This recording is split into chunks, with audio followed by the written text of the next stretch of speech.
সকালের নাস্তায় কম বেশি সবাই ডিমটা পছন্দ করি খেতে। আর এই ডিমটা যদি একটু আলাদাভাবে রান্না করা যায় তাহলে কিন্তু খেতে অনেক বেশি ভালো লাগে।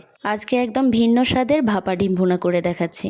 এইটা রুটি, পরোটা, ভাত, খিচুড়ি, পোলাও সব কিছুর সাথে খেতে অনেক বেশি ভালো লাগে। তবে চাইলে আপনি সকালে রুটি পরোটার সাথেও এই ভাপা ডিম ভুনাটা করে নিতে পারেন।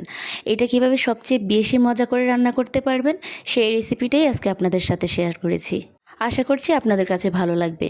আর ভালো লাগলে অবশ্যই চ্যানেল সাবস্ক্রাইব করে সাথেই থাকবেন। চলুন রেসিপিটা শুরু করি। আজকের ডিম রান্নার জন্য আমি 4টা ডিম ব্যবহার করব। আমি প্রথমে 3টা ডিম নিয়েছি, পরে আরও একটি ডিম যোগ করেছি। এর মধ্যে সামান্য পরিমাণে হলুদ গুঁড়ো আর সামান্য পরিমাণে লবণ দিয়ে ডিমগুলো ভালো করে ফেটিয়ে নিচ্ছি। ডিমটা ভালো করে ফেটিয়ে নেওয়া হয়ে গেলে একটা পুডিংয়ের মোল্ড নিয়ে নিয়েছি। আর এটার মধ্যে সামান্য পরিমাণে তেল ব্রাশ করে দিচ্ছি। এতে করে ডিমটা ভাপ দেওয়ার পরে সুন্দর মতো তুলে নেওয়া যাবে। অবশ্যই কিন্তু তেলটা ব্রাশ করে নেবেন। এরপর আমি যে ডিমের মিশ্রণটা করে রেখেছিলাম সেই ফেটিয়ে রাখা ডিমটা ঢেলে দিচ্ছি। এরপর ঢাকনা লাগিয়ে দিয়ে চুলার মধ্যে পুডিংয়ের মতো স্টিম করে নিব।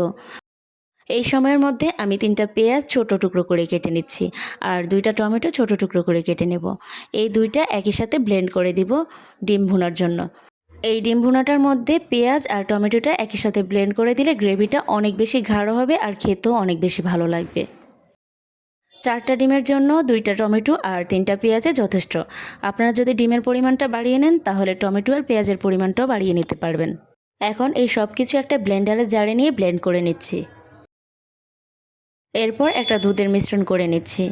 এখানে আমি হাফ কাপ পানি আর এর মধ্যে 2 টেবিল চামচ পরিমাণে গুঁড়ো দুধ দিয়ে দিচ্ছি। এখন দুধটা ভালো করে পানির সাথে মিশিয়ে নিয়ে রাখবো। ভাপ দেওয়া ডিমটা ঠান্ডা হয়ে গেলে ছোট টুকরো করে কেটে নিচ্ছি। ডিমগুলো ভাপ দিতে আমার প্রায় 15 মিনিটের মতো সময় লেগেছিল। খুব সুন্দর মতো ডিমগুলো ভাপ দিয়ে নিয়েছি। এখন কড়াইয়ের মধ্যে সামান্য পরিমাণে তেল দিয়ে এই ডিমগুলো ভালো করে ভেজে নিব। ডিমটা ভেজে নিলে পরবর্তীতে আর রান্না করার সময় ডিমটা ভেঙে যাবে না। তেলটা হালকা গরম হয়ে গেলে ডিমগুলো দিয়ে দিচ্ছি। এরপর আলতো হাতে নেড়ে চেড়ে ডিমগুলো এপিট ওপিট করে ভেজে নিতে হবে। 3 থেকে 4 মিনিটের মতো ভেজে তুলে রেখে দিচ্ছি। সেই একই তেলের মধ্যে কিছু গরম মশলা দিয়ে দিচ্ছি। 2টা তেজপাতা, 3টা এলাচ আর একটা দারুচিনি দিয়ে দিয়েছি। এখন এর মধ্যে দিয়ে দিচ্ছি হাফ কাপ পরিমাণে পেঁয়াজ কুচি।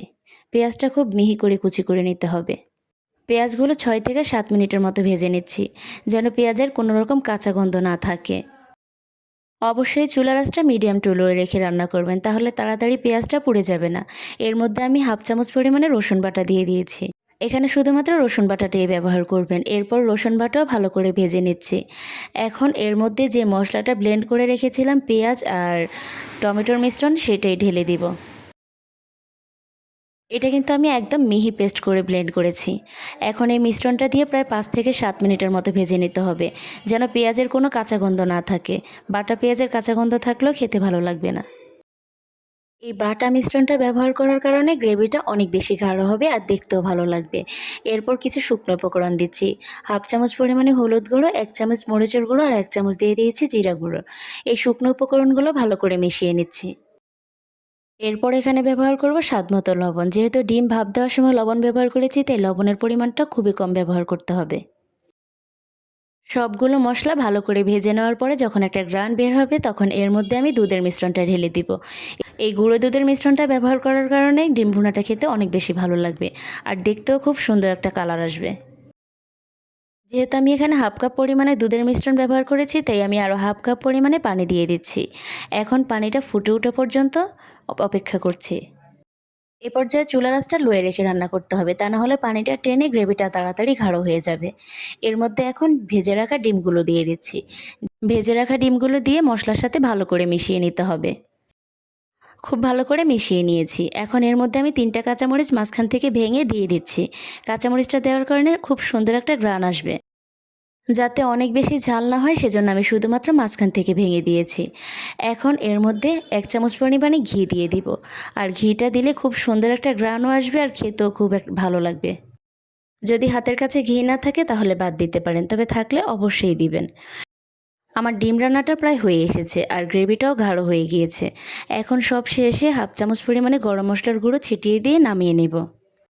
আজকের ভাপা ডিম ভুনাটা খুব সহজ আর মজার রেসিপিতে করে দেখানোর চেষ্টা করেছি। বাসায় আপনারা অবশ্যই এইভাবে একবার হলো ডিম ভুনাটা করে দেখবেন। রুটি পরোটার সাথে খেতে অসম্ভব ভালো লাগে এই ডিম ভুনাটা। আশা করছি আমার আজকের রেসিপিটা আপনাদের কাছে ভালো লেগেছে। আর ভালো লাগলে অবশ্যই একটা লাইক কমেন্ট করে দিবেন। আর আপনাদের ফ্রেন্ডস অ্যান্ড ফ্যামিলির সাথে এই রেসিপিটা শেয়ার করে রাখবেন যেন তারাও এই রেসিপিটা ট্রাই করতে পারে। আমার চ্যানেল সাবস্ক্রাইব করে সাথেই থাকবেন। যারা ফেসবুক থেকে দেখছেন তারা অবশ্যই পেজে ফলো দিয়ে রাখবেন এরকম সহজ আর মজার রেসিপিগুলো পাওয়ার জন্য। আজকে এখানেই বিদায় নিচ্ছি। সবাই সুস্থ থাকবেন, ভালো থাকবেন। আল্লাহ হাফেজ। আসসালামু আলাইকুম।